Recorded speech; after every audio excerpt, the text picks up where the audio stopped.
श्री कृष्ण एक ऐसा नाम जिसमें प्रेम, लीला, युद्ध, शांति, ज्ञान और ब्रह्मांड का रहस्य समाया हुआ है। वे नंद के आनंद, यशोदा के लाल, गोकुल के कान्हा और राधा के मनमोहन हैं। जब जब अधर्म बढ़ा, धर्म की रक्षा के लिए वे पृथ्वी पर अवतरित हुए। कभी बाल गोपाल बनकर माखन चुराया, तो कभी अर्जुन के सारथी बनकर धर्म युद्ध का मार्गदर्शन किया। उनका बचपन चमत्कारों से भरा था। पूतना का वध, कालिया नाग का दमन, गोवर्धन पर्वत को अपनी अंगुली पर उठाना, ये सब उनके अवतार की लीलाएं थीं। उनका बांसुरी वादन आत्मा को स्पर्श करता था और राधा और गोपियों का कृष्ण में विलीन हो जाना भक्ति का चरम रूप था। कुरुक्षेत्र में अर्जुन के रथ पर सारथी बनकर श्री कृष्ण ने गीता का ज्ञान दिया। कर्म करो, फल की चिंता मत करो, यही उनका संदेश है। श्री कृष्ण केवल एक देवता नहीं, वे एक जीवन दर्शन है। वे प्रेम में हैं, युद्ध में हैं, नीति में हैं, भक्ति में हैं। वे कूटनीतिज्ञ भी हैं और प्रेमी भी।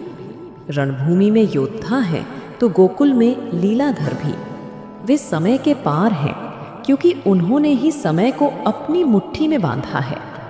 उनका जन्म कारागार में हुआ, लेकिन उनके जीवन का संदेश है मुक्ति।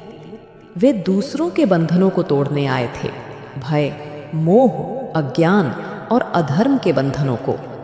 वे हमें सिखाते हैं कि जीवन में संतुलन कैसे रखा जाए, कैसे धर्म का पालन करते हुए भी प्रेम बना रहे और कैसे प्रेम में भी मर्यादा बनी रहे।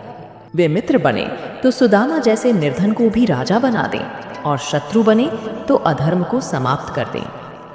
श्री कृष्ण का जीवन एक दर्पण है जिसमें हम अपना चेहरा देख सकते हैं और अपने सवालों के जवाब पा सकते हैं। जब भी जीवन में अंधकार हो, श्री कृष्ण का गीता रूप हमें राह दिखाता है। वे कभी नहीं कहते कि जीवन सरल है, लेकिन वे ये सिखाते हैं कि हर परिस्थिति में कैसे अडिग रहा जाए।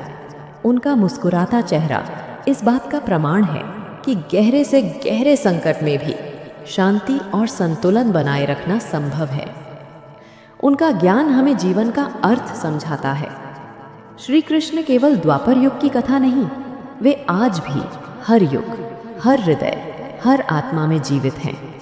बस जरूरत है उन्हें पहचानने की, उनके संदेश को अपनाने की और उनकी लीला को अपने जीवन में जीने की। जय श्री कृष्ण।